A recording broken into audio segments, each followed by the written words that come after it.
Over the past few months, I've been developing a hard science fiction time travel story.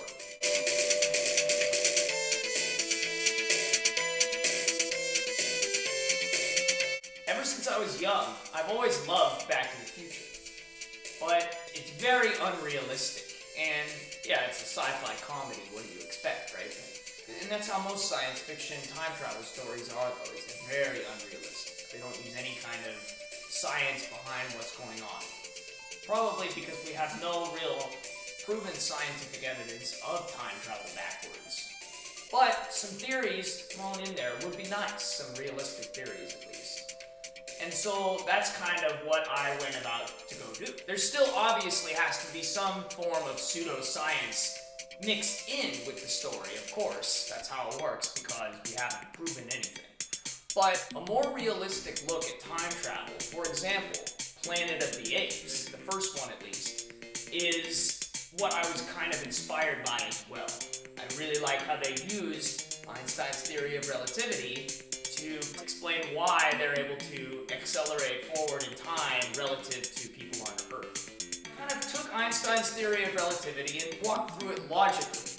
If when an object moves closer to the speed of light, its time moves slower relative to an object at rest, so I used that theory and other elements as well, other scientific theories such as the many worlds theory, to kind of construct a more realistic form of time travel mechanics than in most sci-fi time travel backwards movies. Not Planet of the Apes, because they're time traveling forward only in the first movie. But in all time travel stories where they go back in time, that was the goal, was to make it more realistic than all of those stories. And yes, I mean Avengers as well.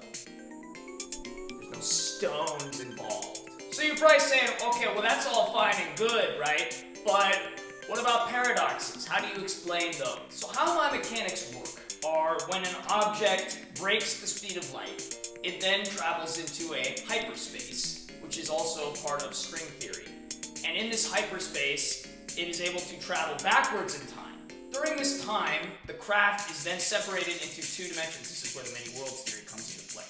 And so one dimension is not where the origin of the object came from. So that dimension can still exist even if the object is eliminated before it goes back. So that paradox, the grandfather paradox, can't happen because that is not the same object. It's from a different universe that is parallel and exactly the same, but in a different frame of time.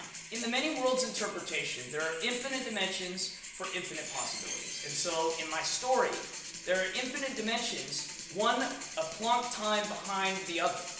And so all of these dimensions take place simultaneously. All time is taking place simultaneously. Each one Planck time, which is the smallest unit of time that we could possibly conceive, behind each other.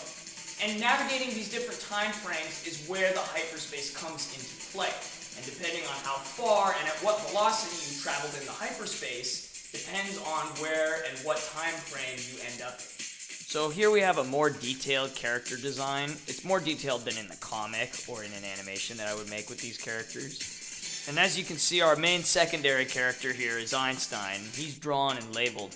But the main character of the story himself is actually unnamed at the moment, which I don't think is a real big deal because the main character in H.G. Wells' The Time Machine was never named. So the first thing you'll probably notice here is the working title, Blast to the Past, a nice homage to Back to the Future, but I'm going to change the title eventually. So the first page has the main character getting in the rocket, blasting off and traveling through time. And as you can see, we do have the dimension splitting shown in the first page here. And on the next page here, we have the traveler heading back towards Earth, returning into its atmosphere, and as you can see, these wings slide out, which I think will be cool to animate at some point. They land back down on the planet, and they get out of their spacecraft. They then go check their matter-antimatter chamber, which houses the fuel for the Alcubierre drive, which is what allows them to exceed light speed. And they realize that they don't even have enough fuel to reach relativistic speeds in order to get home. So they go recruit the help of the only man in 1950 who can help them, Dr. Einstein. Einstein explains how they can use Project Orion, or riding the blast of a nuclear explosion, in order to reach relativistic velocity. In order to obtain these radioactive materials, the main character and Einstein infiltrate a nuclear facility. They rip off some uranium disguised in radiation suits as a homage to Episode 4. But they still needed a way to get the craft into orbit, so they hijacked a V-2 rocket that was intercepted by the Americans from the Nazis during World War II. They launched the rocket and used the nuclear charges to accelerate the craft to a relativistic velocity. The computer calculates that they are traveling too fast and may accidentally jump over their desired time period. The computer reroutes the craft's trajectory into a slingshot maneuver around the star, temporarily slowing it down enough to fire its retro rockets. The craft then approaches present-day Earth, re-enters its atmosphere, and lands on the planet's surface. The main character decides to look up the fate of Einstein, just to see if anything had changed, and he finds out that Einstein was committed for hijacking nuclear materials and a rocket, and having talks of a future boy that he was helping get back to his present time period.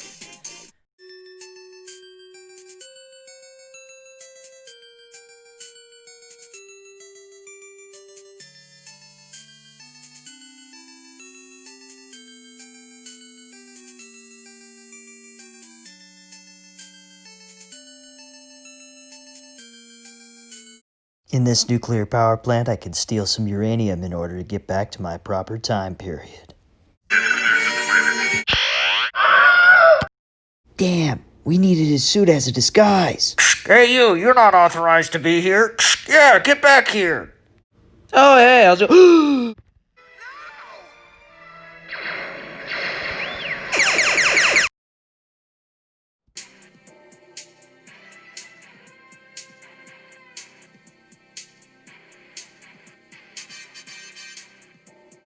Okay, better be careful when welding around these radioactive materials, or else.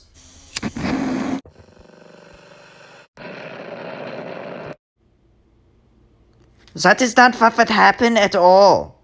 Are you really a time traveler? Okay, well, we'll see.